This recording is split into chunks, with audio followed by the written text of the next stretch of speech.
Olá, família Sociedade Organizada. Eu já estava há muito tempo querendo abordar esse assunto e, dadas as circunstâncias do nosso país, eu me vi mais obrigado a colocar vídeos falando sobre a nossa situação política, porque vivemos um momento histórico que pede isso e muita gente ainda não se conscientizou que o nosso país está passando por um momento histórico não impetrado pelos políticos, pelos nossos líderes, porque nós não temos líderes. Nós temos um grupo de aproveitadores que advogam em causa própria e, em causa própria, estrutura toda a política administrativa e econômica em bem próprio, em causa própria, e os que estão diretamente ocupando o poder, advogando em causa própria, eles trabalham no sentido de se enriquecer e de conseguir concentrar mais poder e também de poder estender uma gradação desse poder aos seus comparsas, aos seus parceiros, que no nosso caso aqui em particular do Brasil, são os donos das grandes corporações de comunicação aqui nesse país, certo? Eles são sócios e não pense você que eles estão lutando para o nosso bem-estar, né? Os grupos de comunicação, eles ganham a vida vendendo notícia. Então, mesmo que essas notícias possam queimar ou alarmar os seus parceiros políticos, eles fazem o jogo do faz de conta, né? Entregam Lula, entregam Fernando Henrique, né? Que são farinhas do mesmo saco. E, no entanto, eles jantam junto, almoçam junto e você fica aí querendo tomar partido de um lado ou de outro, certo? Mas a questão aqui que eu vou abordar, ela não tem nada a ver com os temas que normalmente são abordados aqui, mas indiretamente elas podem levar a gente a praticar o exercício de enxergar a realidade de outro modo, certo? Eu gosto muito de pesquisar a origem do nosso mundo, mas não pela ótica da história acadêmica, da paleontologia oficial ou simplesmente de algumas mitologias abraçadas pela academia, como é o caso da mitologia grega, da mitologia romana. Eu não tenho vergonha de confessar que eu ainda não conheço profundamente essas mitologias, eu tenho lampejos dela, mas eu me simpatizo muito com as teorias que explicam a origem do mundo por uma outra ótica. Uma delas é dada pela angiologia, certo? Quem estuda angiologia, quem é aprofundado nisso, com certeza domina isso mais do que eu. Mas, no entanto, eu venho já há coisa de 5 anos mais ou menos, observando o mundo. Se você parar e observar ao seu redor, você vai tirar do ambiente muita coisa. E quando eu falo ambiente, eu não falo dele só geograficamente, mas também num plano mais abstrato. Você observar o comportamento das pessoas, o comportamento da sociedade, o comportamento do país. E aí você sim recorre à história. Recorrendo à história, você vai ter da história, não de forma direta, mas testificado ali, algumas pistas que vão levar você a entender que a história contada oficialmente ela encontra refutação em certas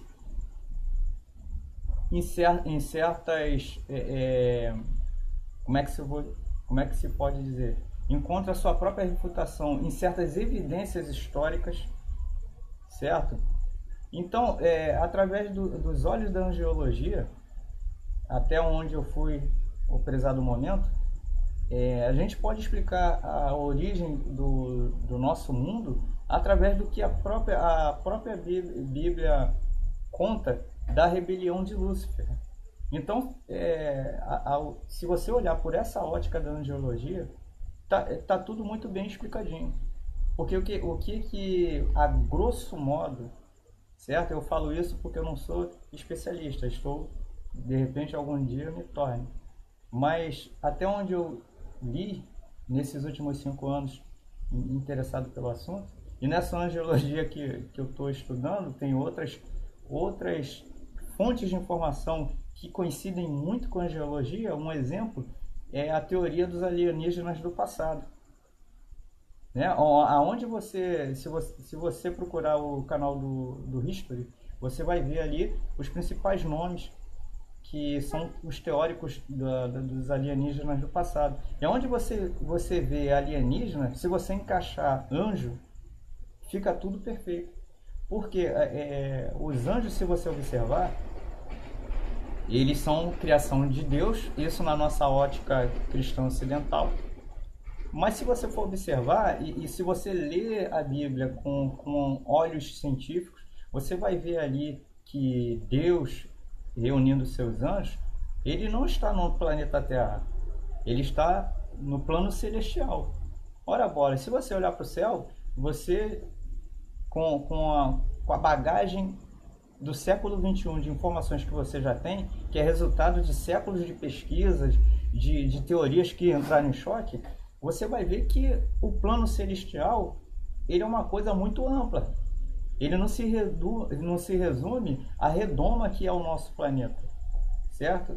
Eles não estão falando do céu que está logo aqui, acima da crosta terrestre, a 30, 40, 50 quilômetros ou 100 quilômetros. Não, o plano celestial é algo muito distante.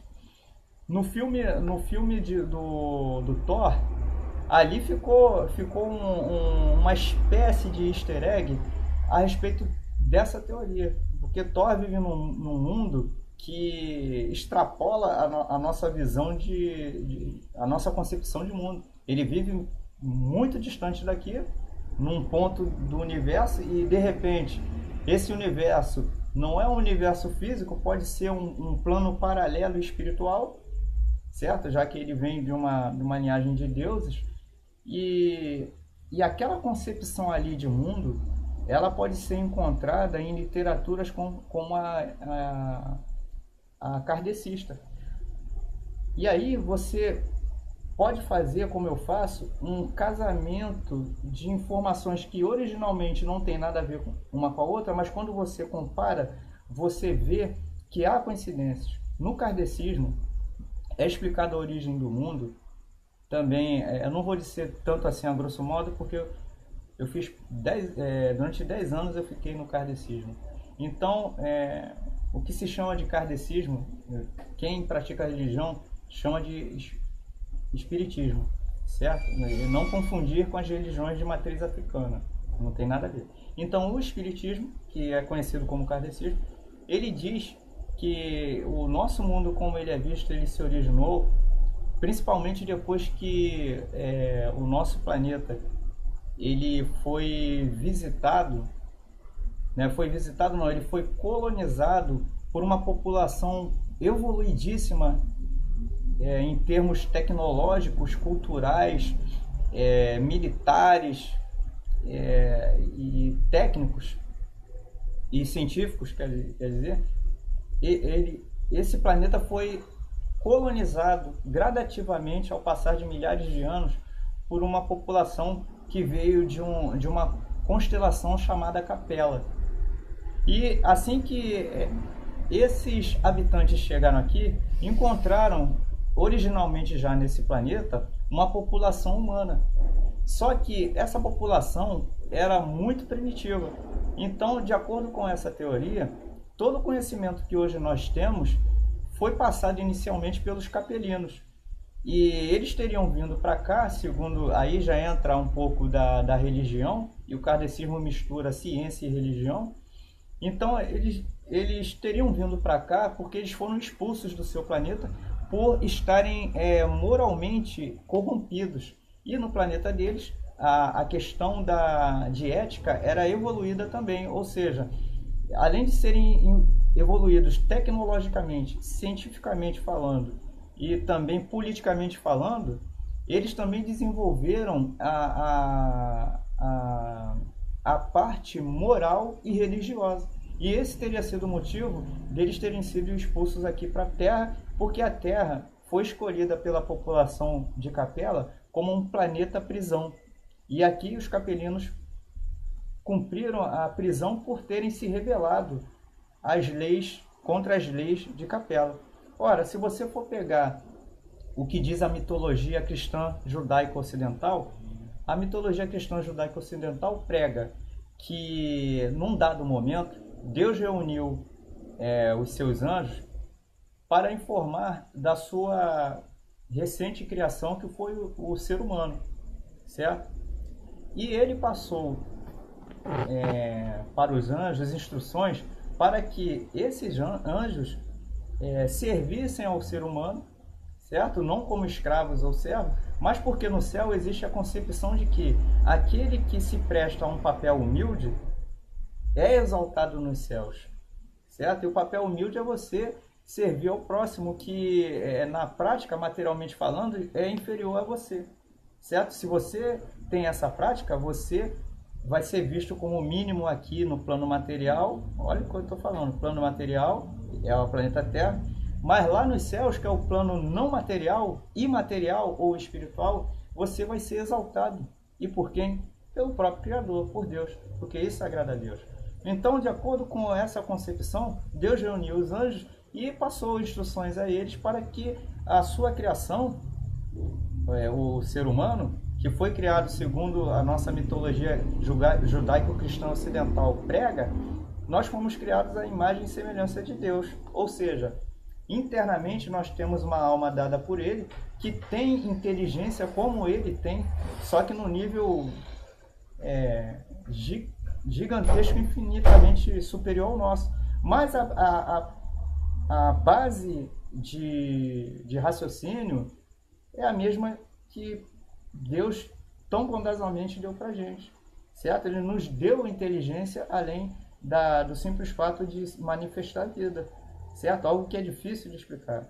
Então essa nossa mitologia judaico-cristã explica que dessa reunião houve uma rebelião. Essa rebelião foi liderada por Lúcifer, que alguns também dizem que o verdadeiro nome dele era Samael, porque segundo alguns teóricos, alguns teóricos, eles dizem que Lúcifer não era o nome do anjo, certo? Que Lúcifer era o nome dado apenas ao posto ou cargo ocupado por aquele anjo que alcançou um nível de desenvolvimento supremo. E o Lúcifer, ou Samael, certo? Eu, por hábito, eu costumo chamar de Lúcifer mesmo, o diabo, que assim a gente resume mais, o dragão, ele se rebelou contra Deus, porque ele foi criado dentre os anjos como o anjo mais evoluído e mais perfeito até então, certo? Alguns teólogos dizem que depois da Trindade, a criação mais perfeita depois da Trindade é Lúcifer. Tanto é que alguns teóricos dizem que é estranho o fato dele ter se rebelado e Deus não ter tirado dele os poderes que ele já tinha. A coisa que ele perdeu de imediato, e é o que se consta, a única coisa que ele perdeu foi a luz, certo? Mas isso tudo, vejam bem, são levantamentos, são estudos. E eu não gosto de pregar aqui como verdade absoluta. Mas essa história serve para contar a origem do mundo, certo? E o que aconteceu que pode ser parecido com Capela? Dessa rebelião, Lúcifer levou 1/3 do céu que ficou do lado dele, porque eles entenderam, como criaturas inteligentes que são, que eles não deveriam se humilhar e se submeter ao ser humano que era primitivo. Então, dessa rebelião houve uma guerra nos céus, e até você vê como é que a história é testificada, certo? Ou há uma coincidência enorme. Muitos povos hindus contam a origem do seu desenvolvimento, porque vivos eles já estavam. Eles contam a origem do seu povo com a evolução política, econômica, militar, etc., a partir de um confronto que eles viram nos céus, certo? E isso está registrado nos seus templos, nas suas literaturas ancestrais, certo? Enoque, no seu livro, teria relatado também ter visto um conflito nos céus. E olha como bate com a nossa mitologia judaico-cristã ocidental, certo? E você observa que, voltando à história de Lúcifer, ele era muito venerado pelos demais anjos que ele como posto que ele ocupava, ele era líder, ele era líder de fato, né? E era um líder não só de fato, mas de natureza também, porque ele era evoluído e por isso admirado pelos seus subordinados. Ele levou um terço do céu com ele e Deus expulsou todos eles do céu. Céu pode ser visto? Pode não, deve ser visto como outro mundo. Ah, mas como é que você fala isso? Não, categoricamente, porque uma pessoa muito importante testificou isso. Jesus, num dado momento da sua passagem, não vou lembrar o versículo aqui, ele afirma: há muitas moradas na casa de meu pai. Ou seja, ele relatou ali que há muitos outros mundos além do nosso, certo? Então, o céu propriamente dito, da onde aonde estão os anjos e Deus, ele deve ser encarado, não é um erro de ser encarado como um outro mundo, certo? Como de fato é. Espiritual, né? Não material sólido como o nosso, mas é um mundo.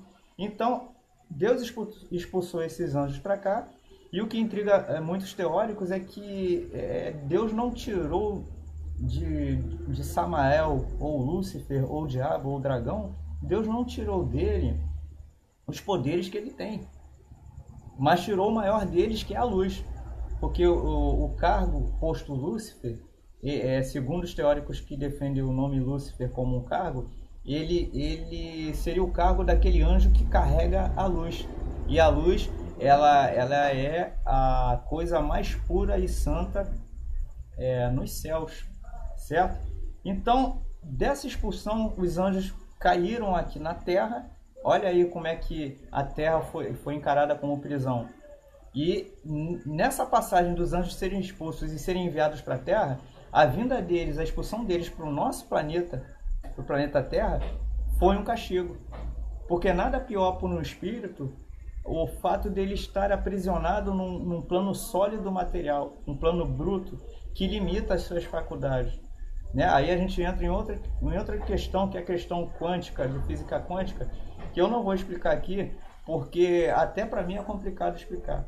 Né? Mas a física quântica até já comprovou que a alma tem uma intrínseca relação com os quarks, com as partículas subatômicas em nível quântico, e dessas partículas você pode tirar memórias do passado, porque a alma ela deixa registrada nessas partículas o que aconteceu.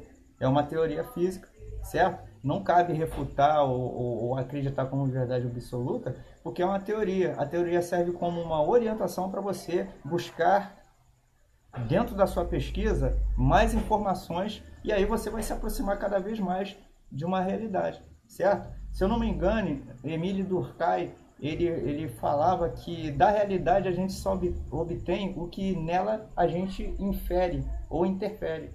Ou seja, você só vai descobrir se essas coisas todas são de fato concretas, reais ou não, à medida que você inferir na sua realidade.